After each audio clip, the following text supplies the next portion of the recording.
Aujourd'hui, pour moi, cette journée, ça représente le fruit d'un travail important qui a été mené ces 4 dernières années avec l'élaboration de cette exposition. Le site est en travaux et construction depuis 15 ans.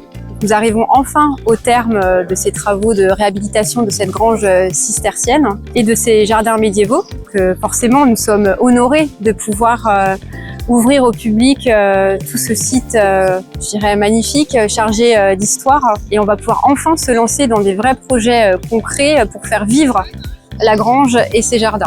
J'ai toujours été enchanté par l'exposition, par le principe même. Ça permet quand même, dans un contexte où tout le monde dit et raconte n'importe quoi, ou du moins des idées fixes sur le développement des énergies renouvelables, là au moins on a des explications. La prochaine étape, ça va être d'arriver à faire vivre cette exposition. Donc on a déjà prévu de pouvoir inviter des scolaires, notamment l'école de Joux-la-Ville, pour pouvoir présenter aux enfants l'histoire et puis le fonctionnement des énergies renouvelables. Je vois qu'ici, c'est un bon exemple pour montrer qu'à Joux-la-Ville, les richesses du passé s'harmonisent très bien avec la modernité, que le patrimoine historique n'est pas figé, mais que grâce à une action commune entre acteurs publics et acteurs privés, il est de nouveau vivant et qu'il sert aujourd'hui, en plus, grâce à l'exposition sur les énergies renouvelables qu'il abrite, à alerter nos concitoyens sur les enjeux énergétiques du monde actuel.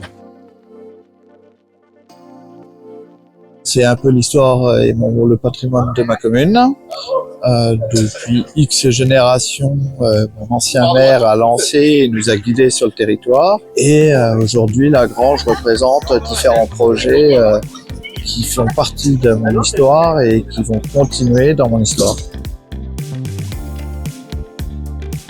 Je pense qu'il faut un mixte et qu'aujourd'hui, on peut pas s'en passer 100%, c'est pas 100% de notre production électrique, mais il en faut pour arriver à être autonome.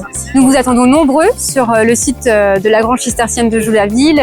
Nous serons enchantés de vous recevoir et de vous faire découvrir ce lieu unique.